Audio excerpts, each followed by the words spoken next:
All right, folks, gather round. We're about to dive into something that's shaking up the political landscape. Today we're diving into Project 2025, a vision for the future that's as ambitious as it is controversial. It's a plan, a big one, cooked up by some serious conservative thinkers. These aren't just your run-of-the-mill policy wonks. These are the heavy hitters of the conservative movement.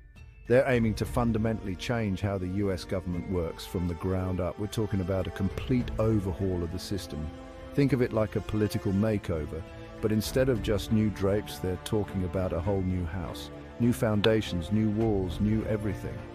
This ain't your grandma's political movement. It's fresh, it's dynamic, and it's ready to take on the challenges of the 21st century. Project 2025 is tech-savvy, well-funded, and laser-focused on the long game. They're leveraging the latest technology to get their message out and to organize their supporters.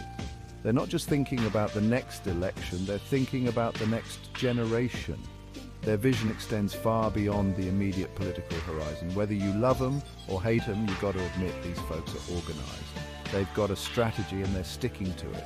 They've got detailed policies, training programs, and a whole network of folks ready to put these ideas into action. It's a well-oiled machine and it's gaining momentum. So buckle up, America, because Project 2025 is coming in hot and it's about to get interesting. Whether you're on board or not, this is a movement you can't ignore. It's a new force in American politics and it's here to stay.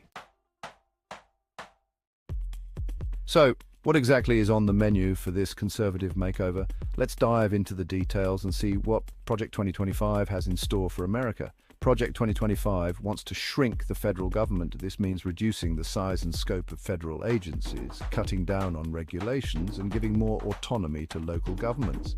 Think less bureaucracy, more power to the states. The idea is to decentralize authority, allowing states to have more control over their own affairs, from healthcare to education to infrastructure. They want to shake up education, putting a bigger emphasis on, shall we say, patriotic values. This includes revising curriculums to focus more on American history, civics, and the principles that the country was founded upon.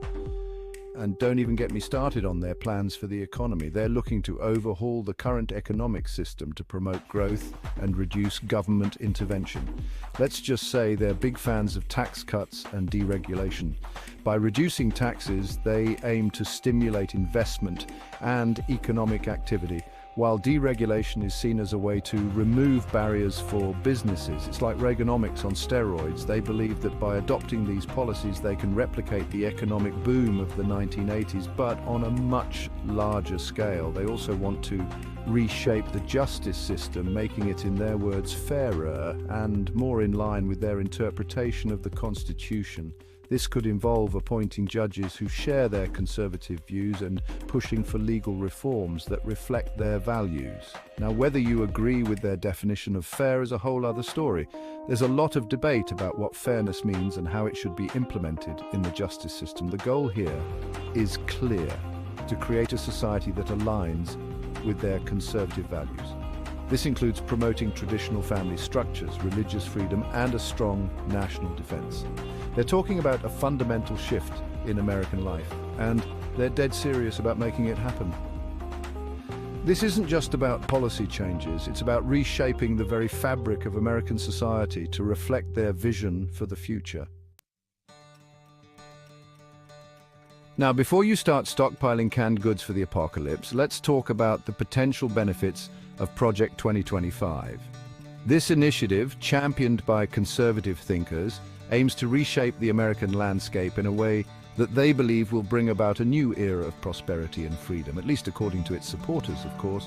They envision a future where the government steps back, allowing individuals and businesses to thrive without the heavy hand of regulation. They argue that a smaller government means more freedom and lower taxes for everyone. This, they say, will unleash the entrepreneurial spirit and lead to a more dynamic and innovative economy. They believe that giving more power back to the states will lead to more efficient and responsive governance.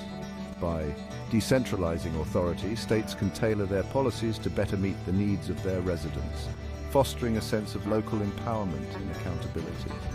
They also say their education reforms will give parents more control over their kids' education and instill a stronger sense of national pride. This includes promoting school choice, enhancing curriculum standards, and ensuring that patriotic values are emphasized in the classroom. And let's not forget about the economy. Supporters of Project 2025 claim that their policies will lead to unprecedented economic growth.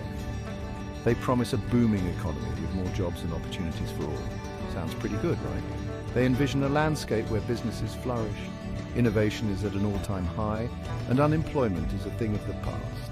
Well, that's their sales pitch anyway. It's a vision of a prosperous, free and proud America where everyone has the opportunity to succeed. But like any good infomercial, you've got to read the fine print. The promises are grand, but the details are where things get complicated. And trust me, there's a lot of fine print.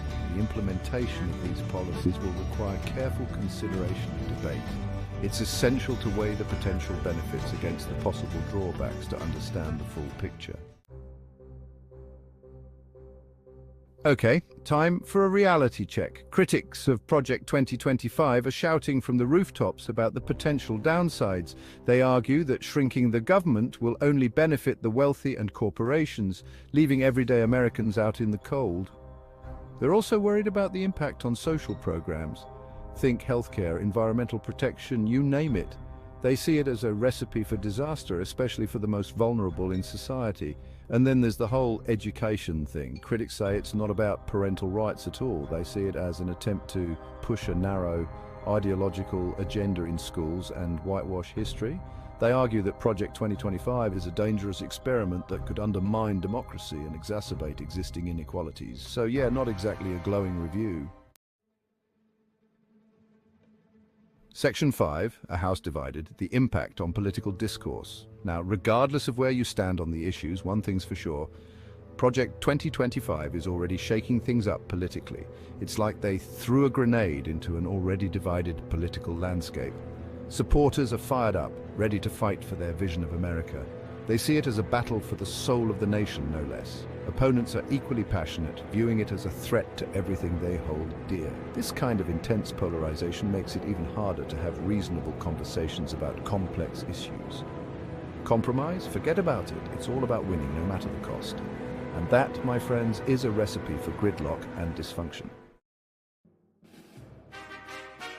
Section 6. The power of planning, long-term vision versus short-term realities.